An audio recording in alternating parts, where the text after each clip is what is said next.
After I finished medical assistant school, I was really excited to just put my skills to use. And I know that I don't have that opportunity in other places, but working at Aylo, I'm not just shuffling patients in and out. I'm not getting people coffee. I'm actually getting to help, and I get to see a direct impact that we have with our patients as well.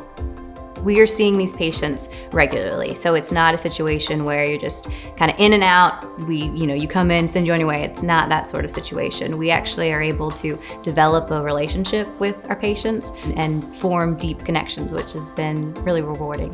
Everyone here is really friendly. We have a lot of passionate people here that are just as passionate as I am in the medical field. I'm actually able to take my clinical skills that I learned in school and put them to use in helping others, which is really cool. Here at Aylo, they like to take care of us so we can take care of others.